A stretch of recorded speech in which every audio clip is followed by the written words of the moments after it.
Hello, and welcome to Chapter by Chapter, Eye of the World. I am your host, Will Cowan, and with me, like always, is my good friend, my compadre, my companion, my buddy, Mr. Steve Haynes. How you doing, Steve? I'm doing good. Hello. Hello, everyone. Hello.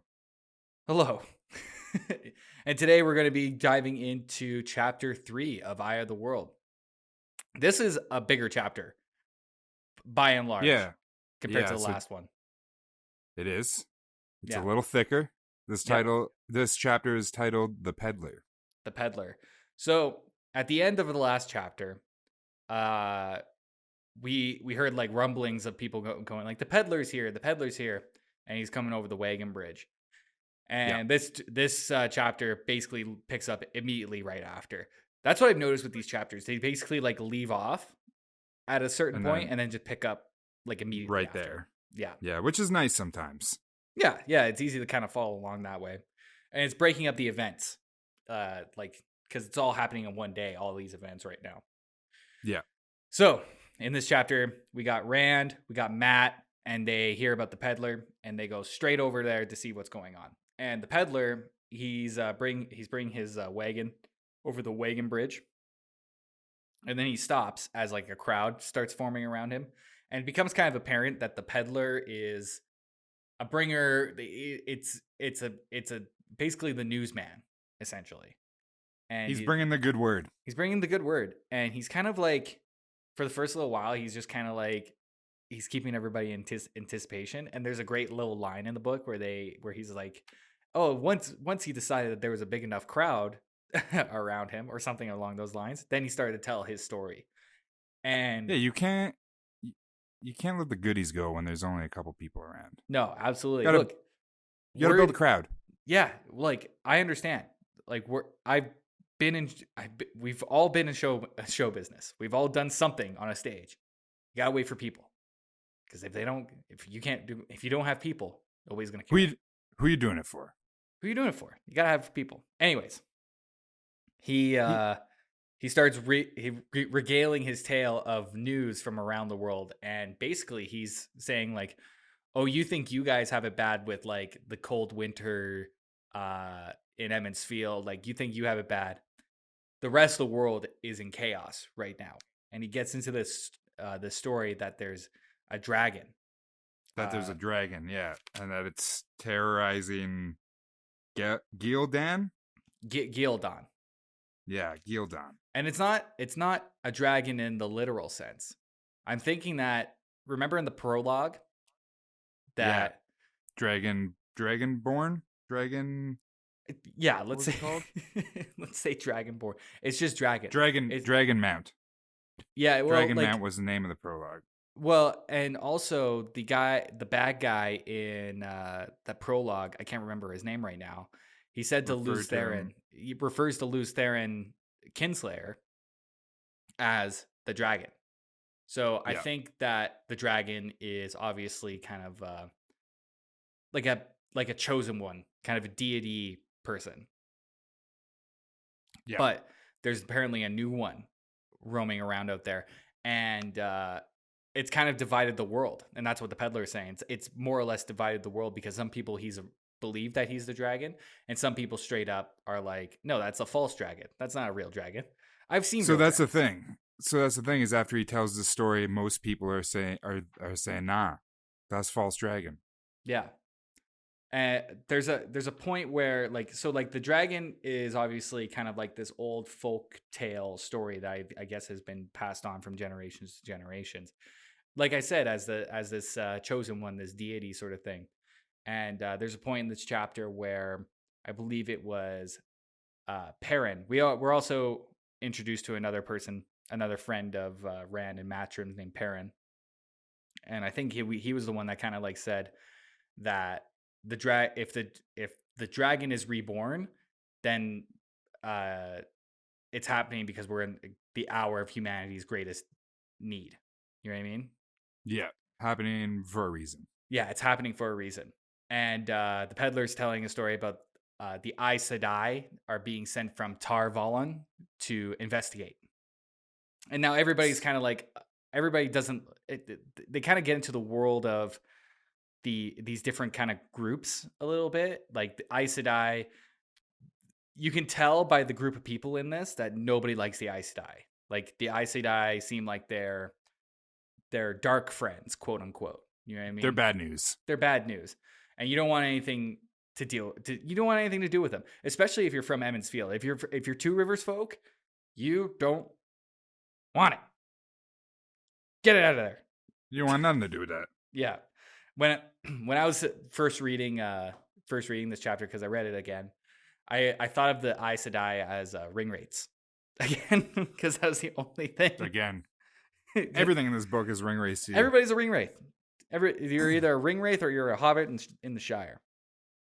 This chapter has even more names just thrown at you because there's so many villagers coming to listen to the peddler. Yeah, and they all have their own bit to say, you know.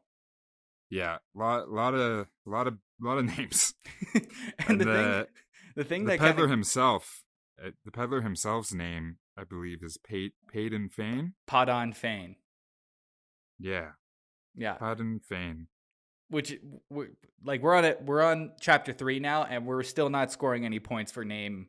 Like, creativity, yes, but believability. Well, we'll see. We'll see what this. I'm still figuring out the world. It's deep, man. So beyond this whole tale of false dragon, we get fuck these names. Egwene. Egwene. Egwene. Mentions to Rand that she's thinking about becoming a wisdom. She wants to be a wisdom. Yeah. So Egwene and Nynaeve. So we've already talked about Nynaeve a number of times already. She shows up just as the peddler is going out. I think they're the boys are having a conversation about Billy Congar and kind of making fun of him. And then Nynaeve shows up and kind of rings them out. Like, basically just calls them a bunch of shitheads because they're a bunch of boys. And Egwene is kind of trailing behind them. And Egwene is this, I think, like, just by the interaction between Rand and Egwene, like, this is Rand's love interest. He's a little soft on her. He's a little something. He's got a little something for her, especially when he kind of like blurts out. He's like, "Do you want to dance? Do you want to dance the pole for bell time?" Oh, we missed the whole part about the pole. The pole I think would be good to talk about right now because like this is the pole. I think it's mentioned in chapter 2, but the pole is kind of a big thing about Beltane. And it's the pole I think is mentioned in chapter 1 as they're making their way into town. Yeah. They pass the old women are erecting the pole. Yeah. There's it's another kind of like, sentence. There's another sentence that you can make of it what you will, but all the old women are erecting up the spring pole for Beltane. Yeah. And it's, stick a pole in the ground, dance around it. It's a giant fucking pole. What else do you want? But it's kind of like an old marriage sort of ceremony, but not really. Like it's kind of like, isn't it like the single women dance around it sort of thing and they get their ribbons from it or something? Something like that. Something like that. It's kind of it's a traditional marriage, single ladies sort of thing. They have single ladies dance around a pole. Not that there's anything to misconstrue there. Again. So yeah, I mean that's the pole. It's pretty cool. Yeah. One thing I wanted to clarify, I mean, for myself, but for everyone else, is exactly what a wisdom is at this point. So I looked it up in the handy dandy glossary, and this is what it says.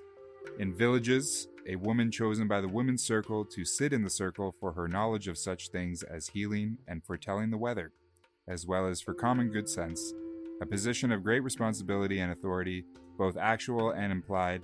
She is generally considered the equal of the mayor, and in some villages his superior. Unlike the mayor, she is chosen for life, and it is very rare for a wisdom to be removed from office before her death, almost traditionally in conflict with the mayor.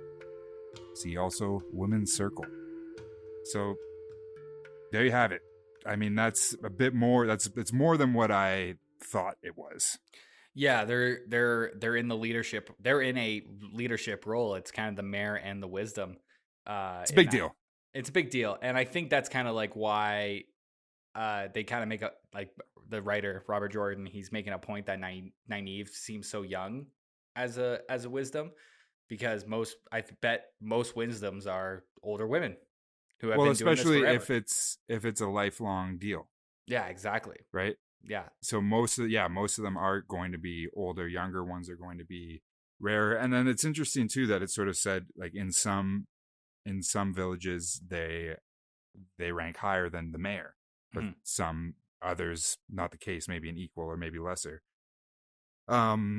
Interesting at what we're going to see with that, if we'll see more wisdoms across the world, or exactly like, I don't know, just the dynamic of that and the world building there. yeah. Cool. Like, is there a school for it? Like, Egwene said that she's interested or like is viable to become one. Like, does she go Yeah, away is for there a school school? for it? Is there like yeah, exactly. Yeah, Like there's a whole other world big- there that they're gonna get into. could be. Yeah. So that more or less pretty much wraps it up for this chapter. It, like I said, this was a big kind of world building chapter. You know, we get a lot of different words: Aes Sedai, dragon, Tarvalon, wisdoms. We've got it all here, boys and girls. Yeah, but more or less that pretty much wraps up the chapter. Essentially, let's wrap just as like a brief summary. Padan Fain, the peddler, shows up and he gives like a address to the people, and it's not good news going around the world. Essentially, that's where Bad news. Bad news. There might be a new dragon, a new chosen one going around, but some people don't believe that. And Matt, Rand, and Perrin are good friends, and they're a little bit of shitheads. But who isn't, being a teenage boy? Who isn't? Who isn't? So yeah, that'll wrap it up for today. Tomorrow we're going to be getting into chapter 4, the Gleeman, which I'm stoked for. They've talked about the Gleeman once or twice in the book so far. But then then at the end of this chapter too, aren't they like the Gleemans here? Yeah, pretty much the same as it ends the same, where they're like the Peddler's here. The next chapter is called Peddler. This time they're like, hey, there's a Gleeman. Yeah. Next chapter, the Gleeman. How much you want to bet the chapter after that is like dinner's ready, and then it's like called dinner's ready. Dinner time. All right. Yep, we're gonna wrap this one up, and we'll see everybody tomorrow for chapter 4.